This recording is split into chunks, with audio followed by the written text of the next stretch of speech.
Hay dos maneras de morir, la que te lleva el cuerpo y la que te roba el alma. Mi hijo, esa mañana de sábado, intentó la segunda. La ironía es que el sol entraba por la ventana de la cocina con una calidez que prometía vida, no despojos. El aire olía a café recién hecho, el mismo aroma que acompañó cada mañana de mi existencia, un ritual de constancia y trabajo. Pero ese día, el aroma se sentía distinto, como si estuviera perfumando el principio de un final amargo. En el fondo, una vieja radio tocaba boleros que hablaban de amores perdidos y traiciones, una banda sonora demasiado perfecta para la escena que estaba a punto de desarrollarse en el corazón de la casa, que yo mismo construí con estas manos. Me llamo Arturo, tengo 76 años, y nunca imaginé que la mano que un día sostuve para enseñar a caminar sería la misma que intentaría empujarme hacia la invalidez, no por preocupación, sino por conveniencia. Vivo en Aguascalientes, en un barrio obrero, donde las fachadas de las casas cuentan historias de esfuerzo. La mía, con sus ladrillos aparentes y muebles de madera oscura que yo mismo tallé, es un museo de mi vida, un testamento de mi sudor. Esa mañana, sin embargo, el silencio era más pesado que cualquier mueble, una tensión palpable que la música suave no lograba disimular ni un poco. Era esa calma extraña y densa que siempre precede a las peores tormentas de la vida. Siempre he sido un hombre de pocas palabras. Mis manos, gruesas y cubiertas de callos, son las que han hablado por mí durante décadas. Cuentan la historia de maderas transformadas, de estructuras levantadas, de un hogar construido tabla por tabla para proteger a mi familia. Después de que mi esposa se fuera de este mundo hace ya 20 años, esas mismas manos criaron a mis dos hijos, intentando ser padre y madre en un mundo que no espera a nadie. Mi mayor orgullo siempre fue darles a ellos las oportunidades que yo nunca tuve, verlos convertirse en hombres de provecho. Pero esa mañana, sentí como el valor de todo ese sacrificio se desvanecía frente a mis ojos. En el bolsillo de mi camisa, como siempre, descansaba mi vieja cinta métrica de metal. Sus bordes están gastados y los números casi borrados por el roce de mis dedos a lo largo de los años. Para muchos es solo una herramienta vieja, un pedazo de metal inútil. Para mí, es un símbolo. Representa la precisión, la honestidad y el principio sagrado que rigió toda mi vida, que todo en este mundo, desde un trozo de madera hasta el carácter de un hombre, debe ser medido con justicia. Era mi brújula moral, el recordatorio constante de que las cosas deben hacerse de la manera correcta, sin atajos ni engaños. La gente del barrio me conoce como Don Arturo. Soy el hombre al que acuden cuando una puerta no cierra bien o una silla se tambalea. Me respetan por mi habilidad, por mi palabra. Pero dentro de estas cuatro paredes, en el santuario que erigí, mi voz parecía haber perdido su eco. Me sentía como uno de esos muebles, antiguos que acumulan polvo en un rincón. Todos saben que está ahí, forma parte del paisaje, pero ya nadie lo mira realmente. Me había convertido en una presencia silenciosa, un guardián de recuerdos en una casa que ya no parecía sentir como mía, un espectro ignorado. La fuente de esa sensación era mi hijo menor, Marcos. Su preocupación constante por mi dinero, por mis decisiones, por mi capacidad para manejar mi propia vida, me hacía sentir no solo viejo, sino incompetente. Cada una de sus preguntas era una pequeña daga que minaba mi autoridad.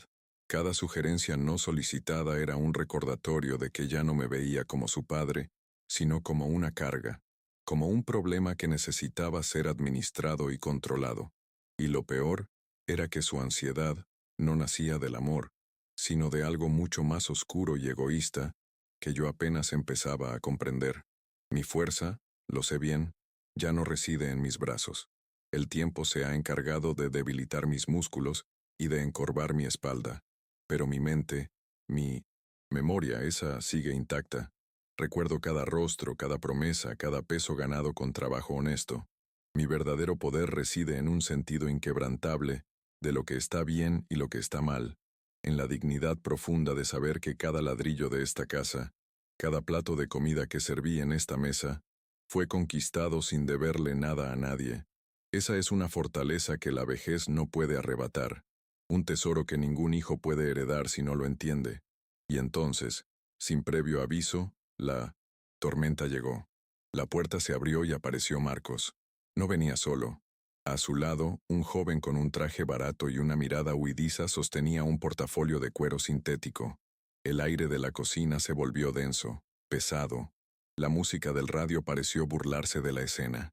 Marcos evitó mi mirada, sus ojos fijos en un punto indefinido de la pared, y después de un saludo torpe y forzado, pronunció las palabras que se clavarían en mi memoria para siempre, las palabras que lo cambiarían todo entre nosotros de forma definitiva y sin retorno.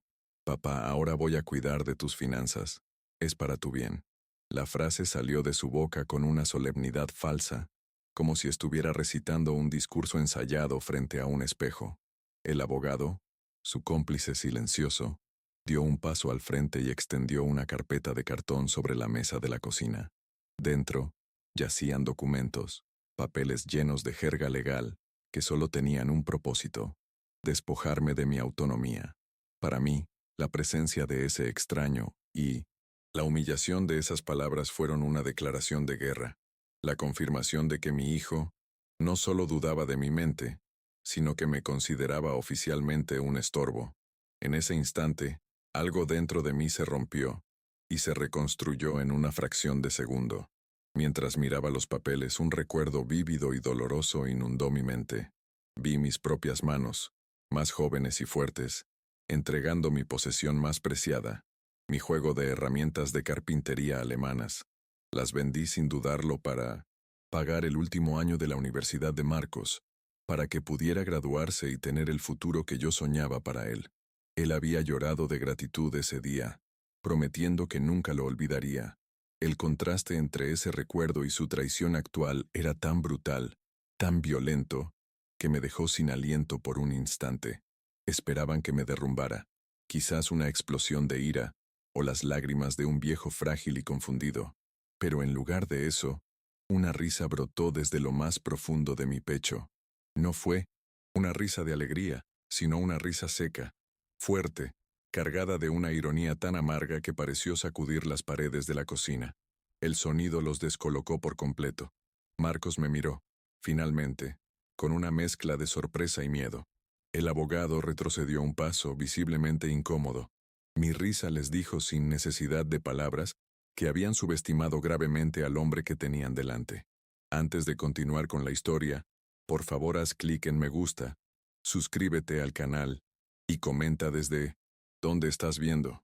Tu apoyo es muy importante para mí, porque en momentos como este, saber que alguien te escucha al otro lado del mundo te da una fuerza que no sabías que necesitabas.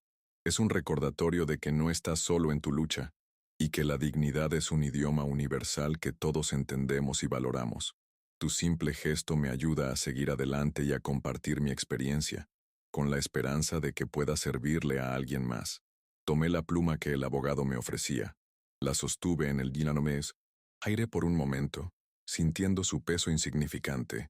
Miré los papeles. Luego levanté la vista hacia mi hijo, clavando mis ojos en los suyos por primera vez esa mañana. Con una calma glacial que contrastaba con la tormenta que sentía por dentro, le hice una pregunta. ¿Y quién va a cuidar de mis finanzas cuando vuelvas a estar en bancarrota, Marcos?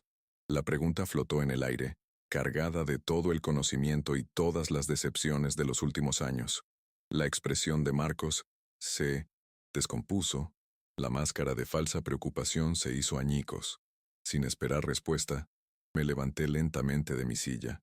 Mis movimientos eran los de un hombre de 76 años, pero mi propósito era firme. Caminé hacia el pequeño cofre de metal que guardo en la esquina de la sala, el mismo donde mi esposa guardaba sus joyas de fantasía y las cartas de su madre.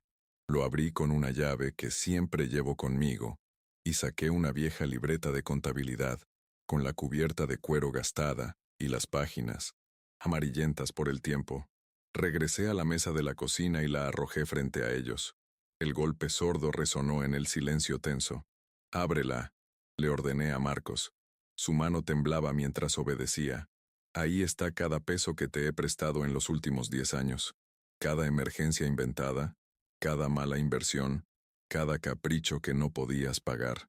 Pasó las páginas, viendo mi caligrafía detallando fechas y cantidades exactas. Con los intereses que un banco te habría cobrado, podrías pagarle a 3 abogados mucho mejores que este joven. La cara del abogado se puso pálida. Marcos, por su parte, parecía haberse encogido, como si el peso de cada una de esas cifras lo estuviera aplastando físicamente en su silla. Luego, tomé los documentos de la procuración. Los sostuve en mis manos, sintiendo su textura lisa, el frío del papel que pretendía encadenar mi voluntad. Miré a Marcos una última vez, y con un movimiento deliberado y preciso, los rasgué por la mitad. El sonido del papel rompiéndose fue increíblemente satisfactorio. Fue el sonido de mi libertad, de mi dignidad reafirmada. No hubo gritos ni violencia. Fue un acto silencioso, pero más poderoso que cualquier insulto. La batalla apenas comenzaba, pero la primera victoria, la más importante, ya era mía. Le entregué los trozos de papel al abogado, que los recibió como si quemaran. Dígale a mi hijo cuánto cuesta su hora de trabajo.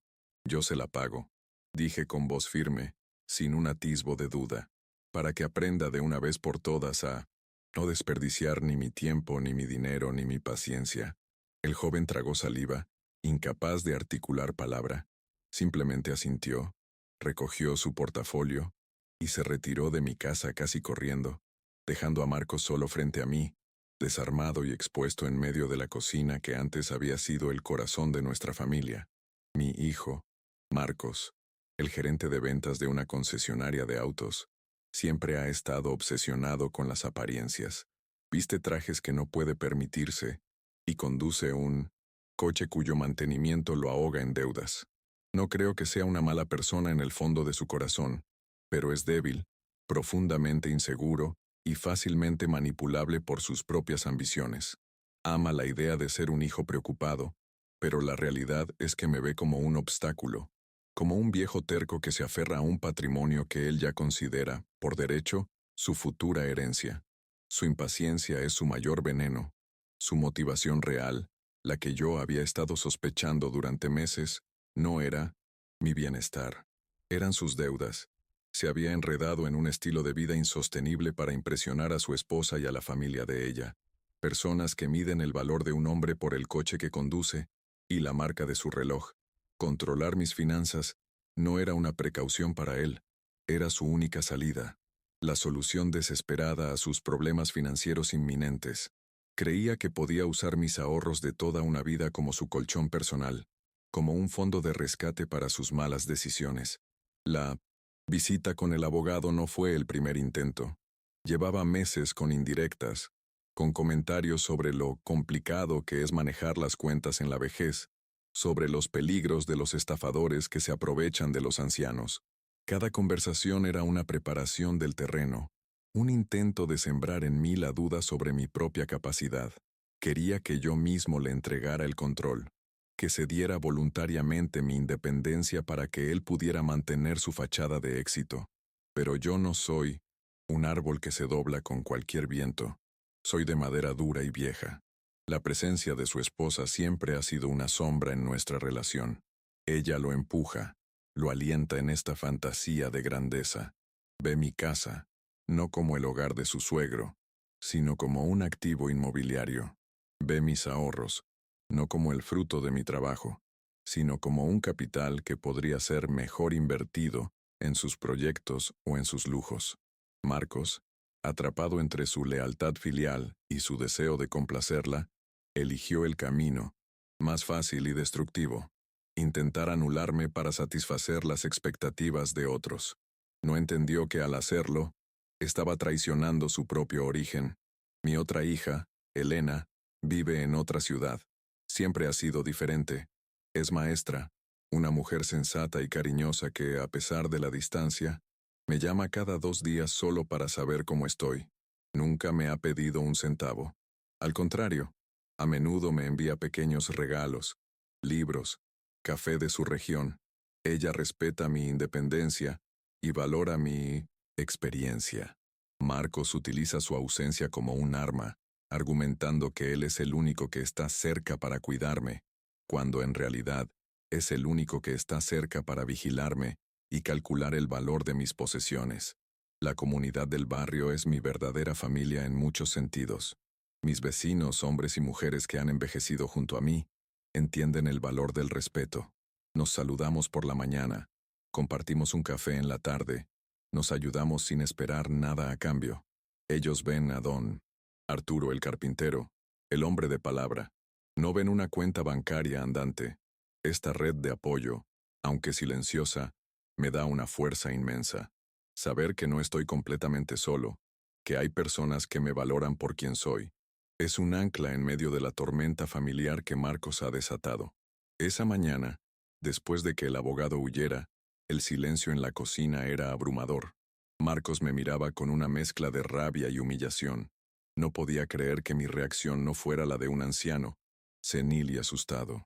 Esperaba sumisión, no desafío. Había planeado una conquista rápida y silenciosa, pero se encontró con una fortaleza que no sabía que existía. Su plan, tan cuidadosamente elaborado en su mente, se había derrumbado con el simple acto de rasgar un par de hojas de papel y revelar una verdad incómoda registrada en una vieja libreta. La casa misma parecía estar de mi lado. Cada viga del techo, cada tabla del suelo, cada mueble tallado a mano, era un testigo silencioso de mi historia, de mi capacidad. Era imposible sentirse incompetente en un lugar que era, literalmente, la obra de mis manos. Marcos estaba en mi territorio, en un espacio imbuido de mi fuerza y mi esencia. Quizás por eso su arrogancia se desvaneció tan rápidamente, reemplazada por la frustración de un niño al que se le ha negado un capricho. Estaba intentando declararme incompetente en el mismo lugar que probaba mi competencia. El aroma del café seguía flotando en el aire, pero ahora se mezclaba con la tensión de la confrontación. La radio seguía tocando sus boleros de desamor, pero las letras ahora parecían hablar directamente de nosotros. La escena estaba congelada. Yo, de pie, con los restos de sus documentos en la mano. Él, sentado, con la libreta abierta sobre la mesa, un catálogo de sus fracasos y mi generosidad. No era así como un padre debería pasar sus años dorados. No era así como un hijo debería tratar al hombre que le dio la vida. En el fondo, sentía una tristeza profunda, no por mí, sino por él, por el hombre en que se había convertido, un hombre que confundía el dinero con el valor y el control con el amor. Le había enseñado a medir la madera, a respetar la veta, a entender que la fuerza de una estructura reside en la honestidad de sus uniones, pero de alguna manera había fallado en enseñarle a aplicar esas mismas lecciones a la vida, a las relaciones, al carácter. Estaba viendo el resultado de mi mayor fracaso como padre, y el dolor era inmenso. La dignidad es una cosa extraña. No se puede comprar ni vender. Se construye día a día con pequeños actos de integridad, y se defiende con ferocidad cuando alguien intenta arrebatarla. Esa mañana, al rasgar esos papeles, no solo estaba defendiendo mi derecho a manejar mi propio dinero, estaba defendiendo mi identidad, mi historia, mi derecho a ser visto como una persona completa y no como una reliquia. Estaba trazando una línea en la arena, una frontera que mi hijo había cruzado de manera imprudente y que yo no estaba dispuesto a ceder. El primer acto de esta triste obra había terminado. La declaración de guerra había sido respondida con una contraofensiva inesperada y contundente. Marcos ahora sabía que yo no sería una víctima pasiva. Sabía que tenía memoria, que tenía pruebas, y que tenía una voluntad de hierro que él había subestimado por completo. La batalla por mi autonomía apenas comenzaba, pero había dejado claro que no me rendiría sin luchar. Mi casa era mi fortaleza, y mi dignidad, mi única y más poderosa arma en este conflicto. La mirada de Marcos cambió. La humillación dio paso a una ira fría y calculadora. Se levantó de la silla, empujándola hacia atrás con un ruido violento que rompió el silencio. Su rostro se contrajo en una máscara de resentimiento. «Estás cometiendo un error, papá», siseó, con la voz cargada de una amenaza apenas velada. «Un error muy grande. No sabes lo que haces, y voy a demostrárselo a todo el mundo. Verás que tengo razón». Con esas palabras, se dio la vuelta y salió de la cocina, cerrando la puerta de la casa con un portazo que hizo vibrar los cristales. Me quedé solo en la cocina. El sol seguía entrando por la ventana, indiferente al drama humano. La radio comenzó a tocar una nueva canción. Me senté lentamente en mi silla, sintiendo el peso de mis 76 años por primera vez en toda la mañana. La adrenalina de la confrontación comenzó a desvanecerse, dejando tras de sí un vacío frío y una certeza dolorosa. Había ganado una batalla, pero la guerra contra mi propio hijo estaba a punto de volverse mucho más sucia y cruel de lo que jamás hubiera podido imaginar. Y en ese momento, mientras el eco del portazo todavía resonaba en mis oídos, entendí que esta lucha no era solo por mi dinero o mi casa, era una lucha por mi alma. Marcos, con su ambición y su debilidad, había intentado robarme mi esencia, reducirme a un conjunto de síntomas y a un balance bancario. Al resistirme, no solo estaba protegiendo mis bienes materiales, estaba protegiendo el legado de mi vida, el significado de cada callo en mis manos y cada arruga en mi rostro. La primera revelación fue esa.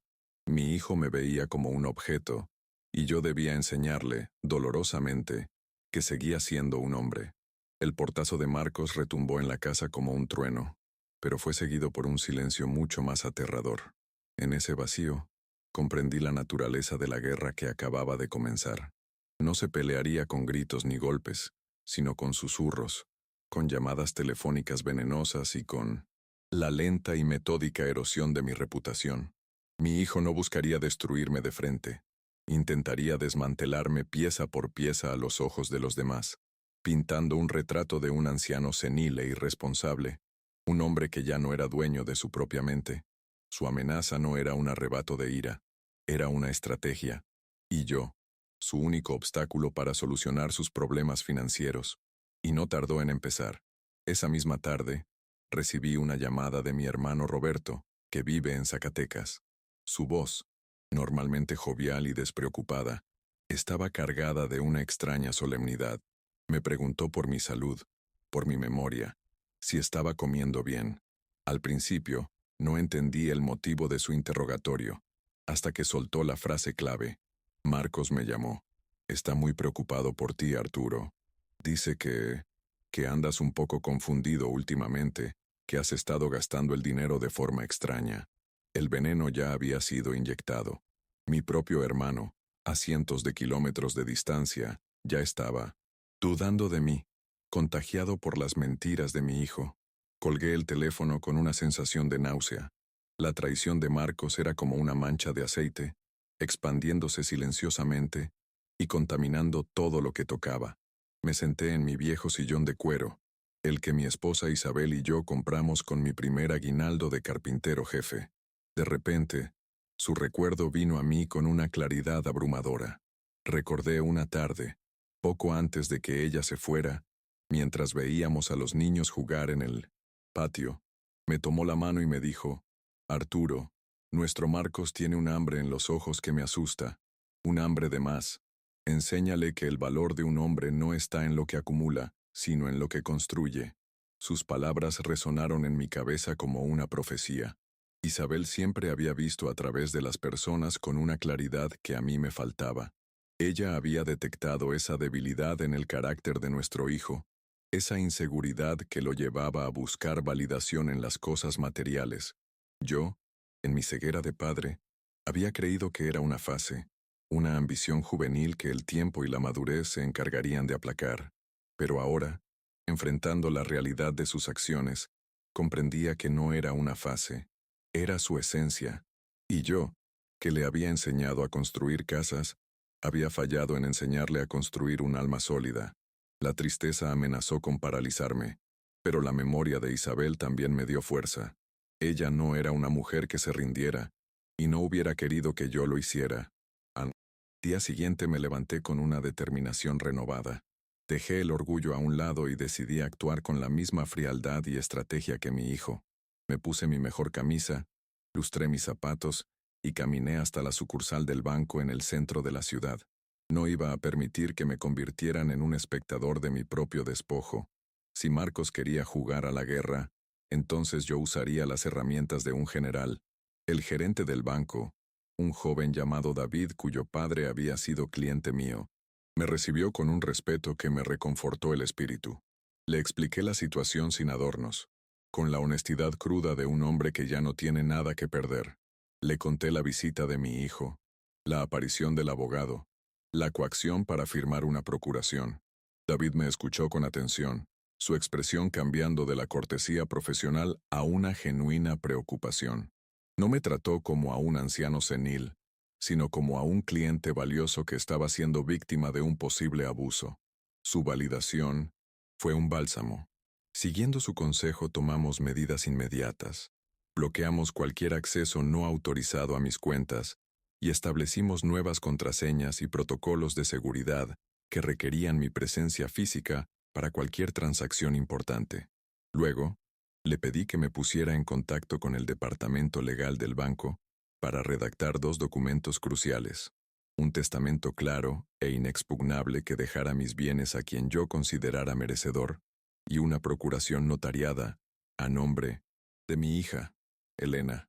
Estaba construyendo un muro legal, ladrillo por ladrillo, para proteger mi patrimonio y mi voluntad de las garras de la ambición de Marcos. Fue un día agotador, lleno de terminología legal y decisiones importantes. Al volver a casa, me sentí extrañamente en paz. Había movido mis piezas en el tablero. La pasividad había terminado. Ahora, la pelota estaba en el tejado de Marcos. Me pregunto, mientras les cuento esto, ¿qué hora será en el lugar desde donde me escuchan? A veces, en 1900, medio de la batalla personal, pensar en que el mundo sigue girando, que en otros lugares amanece mientras aquí anochece, da una perspectiva extraña y reconfortante. Si aman a Jesús y creen en la justicia divina, les pido que se suscriban para no perderse cómo termina esta historia, porque sé que su justicia no falla. La reacción de Marcos no se hizo esperar. Un par de días después, intentó hacer una consulta sobre mis inversiones por teléfono y se topó con el muro de seguridad que habíamos construido. La negativa del banco, cortés pero firme, debió de enfurecerlo. Esa misma tarde, se presentó en mi casa sin avisar. Su rostro era una máscara de ira contenida. Ya no había falsas sonrisas ni pretensiones de preocupación. Ahora era el acreedor frustrado, el heredero impaciente al que le habían cerrado la puerta de la bóveda en las narices. Su verdadera naturaleza estaba finalmente al descubierto para mí. ¿Qué hiciste, papá?, preguntó, su voz un siseo bajo y peligroso. Fui al banco. Me dijeron que has cambiado todo, que nadie puede tocar nada sin tu permiso. ¿Crees que esto es un juego? Estoy tratando de protegerte de ti mismo. ¿Qué pasará si te caes, si te enfermas? Nadie podrá ayudarte. La ironía de sus palabras era casi cómica. Él hablaba de protección cuando sus acciones solo buscaban el control. Hablaba de mi bienestar cuando solo le preocupaba el suyo. Intentaba usar el miedo a la vejez como un arma para hacerme ceder, para que le entregara las llaves del reino por mi propia voluntad. De mi salud me encargo yo y de mi dinero también, respondí con calma, mirándolo fijamente. Y si algo me pasa, tu hermana Elena será la encargada de todo. Ya he firmado los papeles necesarios. La mención de Elena fue como echarle sal en la herida. Siempre ha sentido celos de ella, de nuestra cercanía, del respeto que ella me demuestra sin esfuerzo. Para él, que yo confiara en ella era la máxima traición, la prueba definitiva de que yo lo estaba excluyendo deliberadamente, de lo que él consideraba su legítima herencia. Su rostro se congestionó de rabia, y por un momento, temí que perdiera el control. La conversación escaló rápidamente. Dejó de lado las amenazas veladas y pasó a los insultos directos. Me llamó viejo terco, senil, irresponsable. Me acusó de estar siendo manipulado por Elena, de no entender el mundo moderno, de vivir en el pasado. Cada palabra era un golpe calculado para herirme, para desestabilizarme, para hacerme dudar de mi propia cordura. Pero yo me mantuve firme, anclado en la certeza de mi rectitud. No le di la satisfacción de verme flaquear, simplemente lo escuché, dejando que su veneno se agotara contra el muro de mi silencio. Finalmente, lanzó su última amenaza, la más grave de todas. Si no entras en razón te juro que iré ante un juez, dijo, con la voz temblando de furia. Presentaré una demanda para declararte interdicto. Haré que te evalúe un psiquiatra y le demostraré a todos que ya no estás en condiciones de tomar decisiones. Te quitaré el control por las malas, ya que no quieres entender por las buenas. Esa fue la declaración final de guerra. Ya no se trataba solo de dinero. Ahora amenazaba con robarme mi identidad legal, mi condición de ser humano autónomo. Después de que se fue, un frío glacial se apoderó de mí. La amenaza de un juicio de interdicción era seria. Sabía que serían procesos largos, humillantes y costosos. Me imaginé a mí mismo siendo interrogado por abogados, examinado por médicos que buscarían cualquier signo de debilidad en mi mente, todo mientras mi hijo testificaba en mi contra. Era una perspectiva aterradora, diseñada para quebrantar el espíritu de cualquier persona. Por primera vez en todo este proceso, sentí una punzada de miedo real, la sensación de estar acorralado por una maquinaria legal que no entendía de justicia, sino de procedimientos. Marcos no perdió el tiempo. Comenzó a llamar a todos nuestros parientes, tíos, primos, sobrinos, pero esta vez, su historia era mucho más elaborada y dramática. Ya no era solo un padre confundido, ahora era un anciano delirante que estaba siendo estafado por su propia hija. Inventó historias de cómo Elena me llamaba para pedirme dinero, de cómo yo estaba vendiendo mis herramientas y posesiones para mantenerla. Pintó un cuadro en el que él era el hijo heroico que intentaba salvar el patrimonio familiar de las garras de una hermana codiciosa y un padre incompetente. El teléfono de mi casa no paraba de sonar. Eran mis primos, mis cuñados, todos llamando con una falsa preocupación instigada por Marcos. Arturo, ¿estás seguro de lo que haces? Marcos nos contó lo de Elena. ¿Necesitas que te ayudemos a administrar las cosas? A tu edad, es normal necesitar apoyo. Cada llamada era una pequeña tortura, una prueba de la eficacia de la campaña de desprestigio de mi hijo. Me sentía cada vez más aislado, como si las paredes de mi propia familia se estuvieran cerrando a mi alrededor, dejándome solo en el centro de un laberinto de mentiras. La manipulación de Marcos era magistral, debo admitirlo. Apelaba a los miedos y prejuicios de la gente sobre la vejez. Explotaba la distancia de Elena para convertirla en una villana ausente y misteriosa. Se presentaba a sí mismo como la única fuente fiable de información, el único testigo presencial del supuesto deterioro de su padre. Y la familia, por comodidad o por una genuina pero equivocada preocupación, le creía. Era más fácil aceptar la versión simple de «el viejo está perdiendo la cabeza» que enfrentar la compleja y dolorosa verdad de la ambición de un hijo. En medio de este asedio, la llamada de Elena fue un oasis en el desierto. Le conté todo, cada detalle, desde la visita del abogado hasta las llamadas de los parientes. Ella me escuchó en silencio, y cuando terminé, no hubo dudas en su voz. «Papá, estoy contigo», dijo con una firmeza que me conmovió hasta las lágrimas. «Toma el primer autobús a Guadalajara mañana mismo. Te vienes a mi casa. Lucharemos contra esto juntos. No estás solo». Su confianza incondicional fue el escudo que necesitaba para no derrumbarme. Sin embargo, sabía que no podía huir. Esta era mi casa, mi lucha. Decidí quedarme y pelear en mi propio terreno. Le agradecí a Elena su oferta, y le pedí que, por ahora, se mantuviera al margen para que Marcos no pudiera usar su presencia para validar sus mentiras sobre su supuesta manipulación. Lo que sí le pedí fue que buscara un buen abogado en su ciudad, alguien especializado en derechos de las personas mayores, para tener un asesoramiento externo y objetivo. Mientras tanto, yo me prepararía para la inevitable confrontación que sabía que Marcos estaba organizando. No iba a dejar que me expulsaran de mi propia vida sin dar la batalla. La situación llegó a un punto crítico una semana después. Marcos me llamó. Su tono ahora era falsamente conciliador. «Papá, creo que debemos hablar. Toda la familia está muy preocupada. He organizado una pequeña reunión aquí en la casa el domingo, solo para aclarar las cosas, para que todos te escuchen».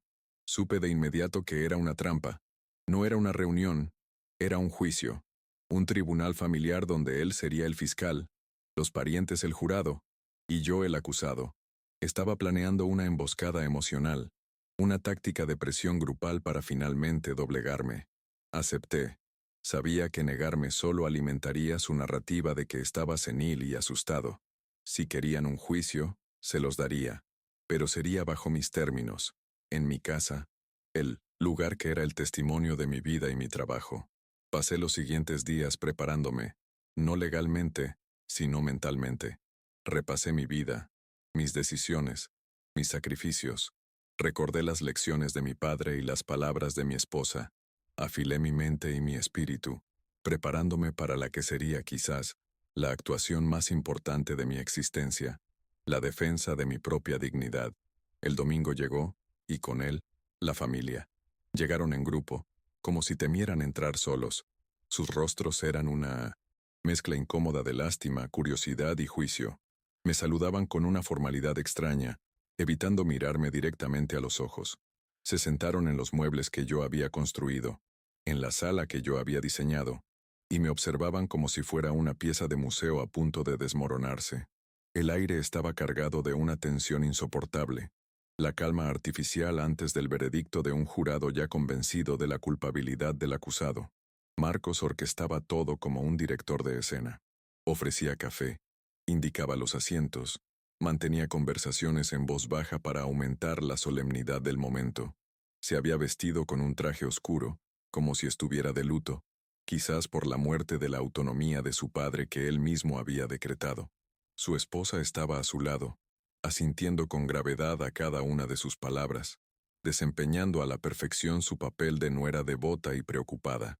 Eran dos actores en una obra macabra, y yo era el único que parecía entender el verdadero guión de la función. Una vez que todos estuvieron reunidos, Marcos se puso de pie en el centro de la sala, carraspeó para llamar la atención, y comenzó su discurso. «Gracias a todos por venir», dijo, con una voz temblorosa que buscaba evocar una emoción sincera. «Los he reunido hoy porque, como saben, todos amamos a mi padre, y es precisamente por ese amor que no podemos seguir ignorando la realidad. Papá está enfermo, está vulnerable, y debemos tomar decisiones difíciles por su propio bien».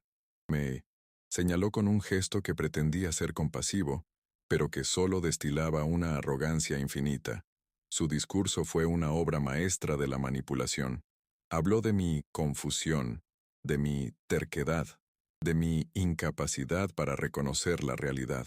Mencionó la procuración que le di a Elena como una prueba de que estaba siendo influenciado por intereses ajenos. Contó anécdotas distorsionadas, sacando de contexto conversaciones y eventos para que encajaran en su narrativa. Mintió con una facilidad pasmosa, tejiendo una red de falsedades tan convincente que vi cómo las expresiones de mis parientes pasaban de la duda a la certeza. Estaba logrando su objetivo. Cuando hablaba, Marcos evitaba cuidadosamente cualquier mención a sus propias deudas, a sus fracasos financieros, a los préstamos que le había dado. Se pintó a sí mismo como un mártir, el hijo abnegado que cargaba con la pesada responsabilidad de cuidar a un padre difícil. Habló del patrimonio familiar, no como el fruto de mi trabajo, sino como una entidad abstracta que él estaba destinado a proteger de mi supuesta incompetencia. Sufría, según él, por el peso de esta carga, un sufrimiento que solo podía ser aliviado si se le otorgaba el control total. Mientras lo escuchaba, no sentía rabia, sino una especie de desapego helado. Veía a un extraño, a un hombre consumido por sus propias debilidades, tan desesperado por mantener una fachada de éxito que estaba dispuesto a sacrificar a su propio padre en el altar de sus inseguridades. Ya no era mi hijo Marcos, el niño que había enseñado a andar en bicicleta, el joven al que había animado en sus estudios. Era un depredador que había olido la sangre de la vejez y creía que su presa era débil y estaba indefensa. La sala estaba en silencio, todos los ojos fijos en mí.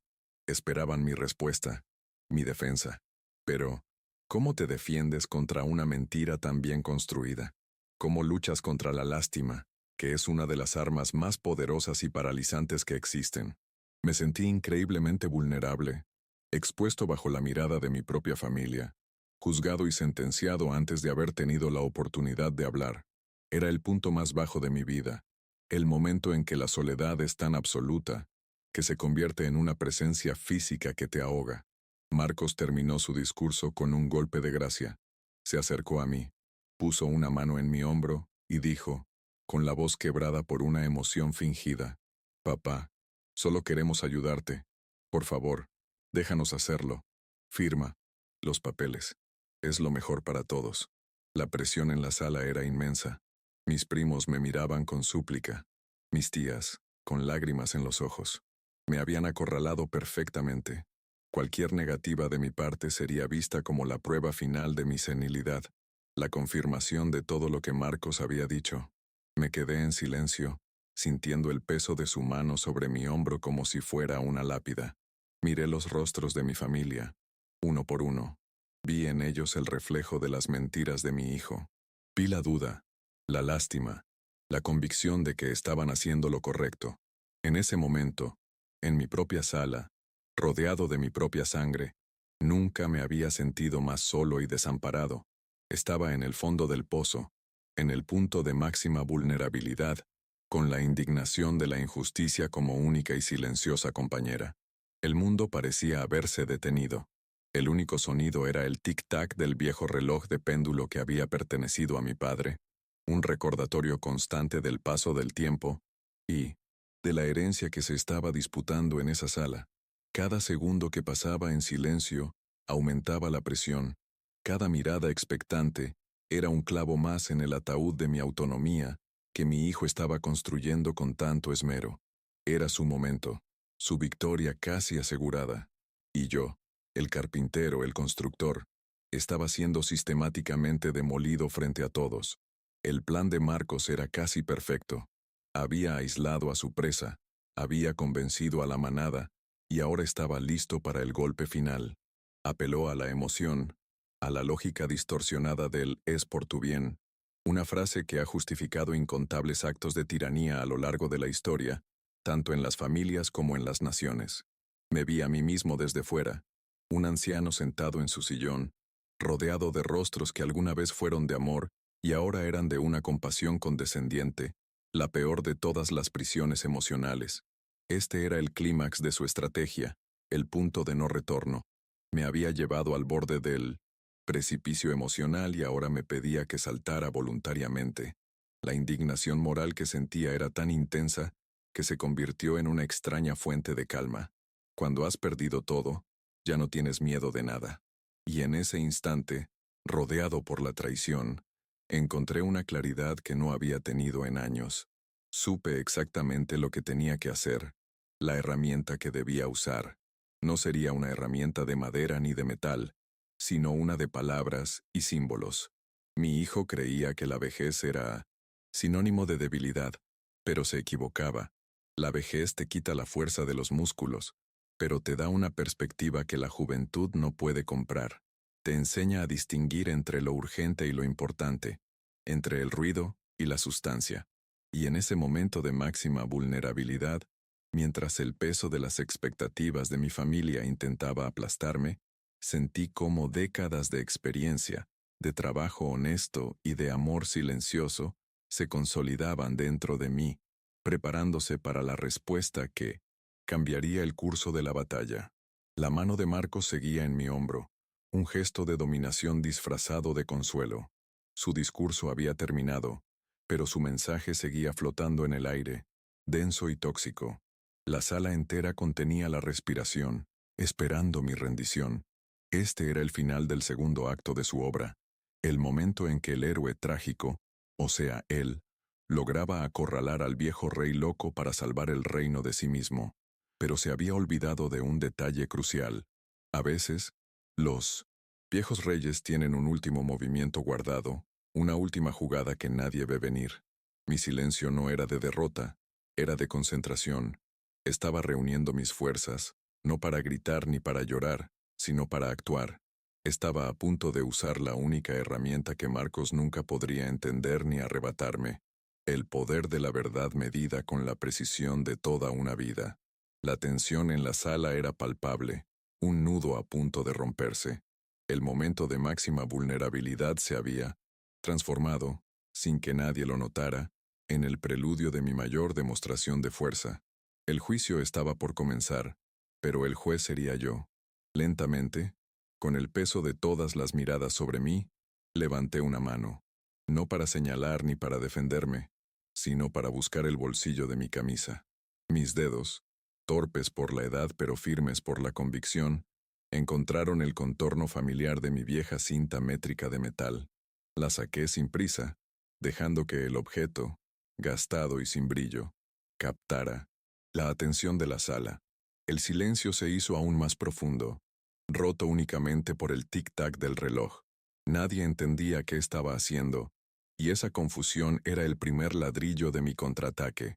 Era el momento de usar mi propio lenguaje, no el de los abogados ni el de los manipuladores. Me puse de pie. Mis rodillas protestaron, pero mi columna vertebral se sentía más recta que nunca. Di un paso, y luego otro, acercándome a Marcos, que todavía mantenía su mano en el aire, donde antes había estado mi hombro. Atravesé el espacio que nos separaba, y en cada paso sentía la fuerza de la casa bajo mis pies. Mi casa. Me detuve frente a él, tan cerca que podía ver el desconcierto en sus ojos. No había ira en mi rostro, solo una calma profunda, la calma de un hombre que está a punto de decir la única verdad que importa. Sostuve la cinta métrica frente a él, y con un movimiento seco de mi pulgar, liberé la cinta de metal. El sonido, un chasquido metálico y rápido, fue como un disparo en la quietud de la sala. La extendí, dejando que el metal flexible y lleno de marcas se desplegara entre nosotros, una barrera simbólica pero infranqueable. La punta de la cinta casi rozaba su pecho. Los ojos de todos en la habitación estaban fijos en ese pedazo de metal, intentando descifrar su significado en este drama familiar. Marcos retrocedió instintivamente, como si la herramienta fuera un arma. Toda mi vida, comencé, mi voz sonando sorprendentemente fuerte y clara en la acústica de la sala. He usado esto para asegurarme de que cada corte fuera recto, cada junta fuera justa y cada promesa fuera cumplida. Sostuve su mirada, obligándolo a no apartar la vista. Con medidas exactas levanté las paredes de esta casa. Con medidas exactas de trabajo puse comida en esta mesa. Con medidas exactas de sacrificio, te di una educación y una vida, Marcos. Una vida construida con la honestidad de la madera bien medida y el acero bien forjado. Hice una pausa, dejando que mis palabras se asentaran en la conciencia de todos los presentes. Te di una vida construida con medidas exactas de sacrificio y honestidad. ¿Y tú? Tú vienes a mi casa, a esta casa que te vio crecer, y te atreves a medirme por mi edad, creyendo que mi valor ha disminuido con los años. La cinta métrica tembló ligeramente en mi mano, no por debilidad, sino por la intensidad de la emoción que recorría mi cuerpo. Vienes aquí con abogados y mentiras, intentando declararme incapaz, cuando el único que ha demostrado ser incapaz de medir sus propias acciones eres tú. Luego, le apunté directamente al corazón con la punta de la cinta, y con una voz firme, cargada con el peso de 76 años de integridad, pronuncié la sentencia final de su juicio. El problema no son mis números, Marcos. No es mi edad ni mi dinero. El problema es que tú has perdido por completo la medida del respeto. La frase quedó suspendida en el aire, absoluta, irrefutable. No era una opinión, era un veredicto. La verdad, tan afilada como una navaja, acababa de cortar de tajo toda la red de mentiras que él había tejido con tanto esmero. El silencio que siguió fue absoluto, pesado, como si el aire se hubiera solidificado. La autoridad moral de mis palabras era innegable. Vi cómo los rostros de mis parientes se transformaban. La lástima fue reemplazada por la vergüenza, la convicción, por la duda, y la incomodidad. Apartaron la mirada, primero de mí, y luego, con una especie de desprecio colectivo, de Marcos. Comprendieron en ese instante que no habían sido convocados para una misión de rescate, sino para ser cómplices de un intento de despojo. Habían sido utilizados, y su dignidad también había sido manchada. Mi hermano Roberto fue el primero en moverse. Se levantó pesadamente sin decir una palabra. Se acercó a mí, me puso una mano en el hombro, un gesto que valía más que cualquier disculpa. y luego se dirigió a la puerta y se fue. Su partida fue la señal. Uno por uno, mis primos, mis tíos, mis cuñados, se levantaron de sus asientos. Nadie dijo nada.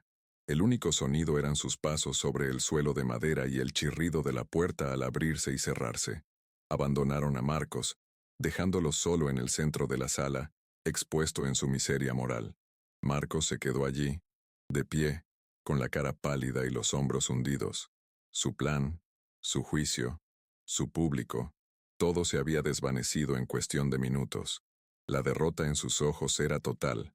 No había ira, no había argumentos. Solo el vacío de un hombre que lo había apostado todo a una mentira y había perdido de la manera más humillante posible. Me miró, esperando quizás un grito, un reproche, un golpe, pero no le di nada. Mi silencio era su castigo más grande, la confirmación de su absoluta irrelevancia en mi vida a partir de ese momento. Recogí la cinta métrica con un movimiento suave y la guardé de nuevo en mi bolsillo. Le di la espalda y caminé lentamente hacia mi sillón. No hubo reconciliación, no hubo un abrazo, no hubo un perdón forzado. Hay heridas que no se pueden cerrar, traiciones que envenenan la sangre de forma permanente. Me senté en mi lugar de siempre, tomé el control remoto y encendí mi vieja radio. La música suave de un bolero llenó la habitación, purificando el aire, borrando la tensión. Era un acto de normalidad, un decreto de que el espectáculo había terminado, y la vida continuaba. Marcos permaneció de pie en medio de la sala, por lo que pareció una eternidad, un fantasma en su propia casa de la infancia. Finalmente, sin una palabra, se dio la vuelta y se fue, cerrando la puerta detrás de él con un clic suave y resignado, el sonido de una rendición incondicional. Me quedé solo, en el silencio de mi hogar, con la única compañía de la música y mis pensamientos. Había perdido la cercanía con mi hijo, quizás para siempre, pero había recuperado algo infinitamente más valioso, el control de mi vida, la paz de mi espíritu y mi dignidad intacta. Las semanas que siguieron fueron tranquilas, casi silenciosas. La familia no llamó, probablemente por vergüenza, y yo no los busqué. Necesitaba tiempo para que las aguas volvieran a su cauce, para sanar la herida profunda que la traición de Marcos había dejado en mi alma. Me dediqué a mi taller, a la madera, al olor del barniz y el acerrín. En la precisión de mi trabajo encontré consuelo, en la creación de objetos bellos y funcionales a partir de la materia prima. Reafirmé mi propio valor, mi capacidad de construir en lugar de destruir. Hablaba, con Elena todos los días. Su voz era mi ancla, su apoyo incondicional mi fortaleza. Me contó que el abogado que había consultado le aseguró que mi posición era sólida como una roca, que cualquier intento de Marcos por llevar el caso a un tribunal sería un fracaso rotundo y humillante para él. Esa noticia me dio una tranquilidad adicional, aunque en el fondo sabía que la verdadera batalla ya la había ganado, no en un juzgado, sino en la sala de mi casa, con la única arma de la verdad. Un mes. Después Elena vino a visitarme. No vino sola. Trajo a su hijo, mi nieto Daniel, un muchacho de 12 años con ojos curiosos y una sonrisa sincera. Su presencia llenó la casa de una luz y una alegría que yo creía perdidas para siempre. Verlos cruzar el umbral de mi puerta fue como ver la promesa de un futuro que no estaba manchado por la ambición ni la deslealtad. Era la prueba de que, a pesar de todo, mi legado de amor y rectitud no se había perdido por completo. Un sábado por la mañana, muy parecido a aquel en que todo comenzó, llevé a Daniel a mi taller. El sol se filtraba por las ventanas, iluminando las partículas de polvo que danzaban en el aire. El olor a madera de cedro lo impregnaba todo. Tomé un trozo de tabla y se lo entregué al muchacho. Luego saqué mi vieja cinta métrica del bolsillo y la puse en su pequeña mano. Esto, le dije, es lo más importante que te puedo enseñar. No es solo para medir madera, es para medir la vida. Le mostré cómo leer los números, cómo enganchar la punta metálica, cómo dejar que la cinta se recogiera con un chasquido suave. Cada línea tiene un valor, le expliqué. Cada milímetro cuenta. Si eres honesto con tus medidas, Construirás cosas fuertes, cosas que duren, cosas de las que puedas estar orgulloso. Él me escuchaba con una atención solemne, entendiendo instintivamente que no estábamos hablando solo de carpintería. Estábamos hablando de principios, de cómo ser un hombre de bien en un mundo que a menudo pierde la medida.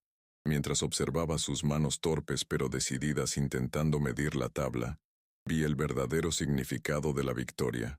Mi triunfo no fue haber humillado a Marcos. Fue tener esta oportunidad, este momento de paz, para pasar mi conocimiento y mis valores a la siguiente generación. Mi legado no estaría en una cuenta bancaria, ni en el valor catastral de esta casa. Estaría en las lecciones que Daniel aprendiera en este taller, en el respeto por el trabajo honesto y la integridad que yo esperaba sembrar en su joven corazón. La resolución final de mi historia no es un final feliz de cuento de hadas. La relación con mi hijo está rota, y dudo que alguna vez pueda repararse del todo. Esa es una cicatriz que llevaré conmigo hasta el último de mis días, un recordatorio constante del dolor que la debilidad y la codicia pueden causar. Pero no es un final trágico, es un final real, uno en el que se reafirma la autonomía, se defiende la dignidad y se asegura que los valores correctos perduren. He asegurado mi paz y eso, en la vejez, es la mayor de las riquezas. Mi casa vuelve a ser un hogar, no un campo de batalla. La música de los boleros ya no suena a traición, sino a nostalgia. El aroma del café vuelve a ser una promesa de un nuevo día, no un presagio de un final. He recuperado mi territorio, mi paz, y lo más importante, a mí mismo. Sigo siendo don Arturo, el carpintero, el hombre que sabe que todo en la vida debe medirse con justicia, y que el valor de una persona no reside en su edad ni en sus posesiones. El valor de una persona está en la dignidad que defiende con uñas y dientes cuando intentan arrebatársela. El respeto no se hereda, no se exige, no se compra, se gana, se mide y se construye con las acciones de cada día. Y mi historia es la prueba de que nunca es demasiado tarde para trazar una línea en el suelo, tomar tu herramienta más preciada y defender tu propio y exacto valor ante el mundo. Esa es la medida final de un hombre. Esa mañana en el taller, mientras el sol bañaba la escena, sentí una profunda sensación de cierre. No había odio en mi corazón hacia Marcos, solo una inmensa y dolorosa lástima. Lástima por el hombre en que se había convertido, por la brújula moral que había perdido en su desesperada búsqueda de validación externa. Había intentado despojarme de todo, sin darse cuenta de que las únicas cosas de valor que yo poseía eran intangibles y, por lo tanto, inmunes a su ambición. Mi paz interior, mi integridad, el amor de mi hija y mi nieto. La cinta métrica en la mano de Daniel se sentía como un cetro, el traspaso de un reino. No un reino de tierras o dinero, sino un reino de principios. Él representaba la esperanza, la continuidad de una forma de ver el mundo que valora la sustancia por encima de la apariencia. Al enseñarle a él, estaba asegurándome de que la filosofía de vida de los Arturo, basada en el trabajo honesto y la medida justa, no moriría conmigo. Era mi forma de desafiar la oscuridad que Marcos había traído a nuestra familia, encendiendo una nueva luz. El tema central de esta dura lección que la vida me ha dado es simple y profundo. El respeto es la viga maestra que sostiene la estructura de cualquier relación familiar. Cuando esa viga se pudre por la codicia o se agrieta por la arrogancia, todo el edificio corre el riesgo de derrumbarse. Marcos, en su ceguera, tomó un hacha contra esa viga, creyendo que podía reemplazarla con el dinero. Pero hay cosas que el dinero no puede comprar ni reparar, y la confianza rota es la principal de ellas. El desfecho, por tanto, no es una reconciliación, sino una reconstrucción. Estoy reconstruyendo mi vida sobre los cimientos que siempre han estado ahí. Mi trabajo, mi comunidad, la parte de mi familia que sí entiende el lenguaje del respeto. Es un proceso lento y a veces doloroso, como lijar una madera vieja para revelar su veta original. Hay que quitar las capas de pintura vieja y barniz agrietado, las manchas de la decepción y el dolor, para encontrar de nuevo la belleza y la fuerza que siempre estuvieron debajo. La imagen final que quiero dejarles es esta. Un abuelo y su nieto en un taller bañado de sol. El viejo enseñando, el joven aprendiendo. El sonido de una sierra cortando madera, el olor a acerrín, la visión de una línea de lápiz recta y precisa. No es una imagen de riqueza material, sino de una riqueza mucho más profunda. Es la imagen de un legado que se transmite, no a través de un testamento, sino a través de las manos y el corazón. Es la prueba de que, incluso después de la peor de las tormentas, un hombre puede encontrar la manera de seguir construyendo. Así, mi lucha ha terminado, pero mi vida continúa. He reafirmado mi lugar en el mundo, no como un anciano que necesita ser cuidado, sino como un patriarca que todavía tiene sabiduría para impartir. Puede que haya perdido un hijo, pero he ganado la certeza de que mi vida ha tenido un propósito, una medida exacta, y esa certeza es el refugio más sólido que un hombre puede construir para albergar su alma en el invierno de su existencia. Mi nombre es Arturo, y esta es la historia de cómo defendí mi medida. Mi historia es un recordatorio de que la vejez no es una enfermedad ni una sentencia de incapacidad. Es una etapa de la vida que trae consigo sus propios desafíos, pero también una sabiduría única. La sociedad, a menudo obsesionada con la juventud y la productividad, tiende a descartar a sus mayores, a verlos como una carga, pero en cada persona mayor hay una biblioteca de experiencias, un tesoro de conocimientos y una historia de resiliencia que merece ser escuchada y respetada. Mi batalla fue personal, pero su eco es universal. A todos aquellos que se enfrentan a situaciones similares, que sienten que su voz se apaga o que su valor es cuestionado, les digo, no se rindan. Busquen en su interior esa herramienta, ese símbolo de su propia vida de integridad, y úsenla para defenderse. La dignidad no tiene fecha de caducidad.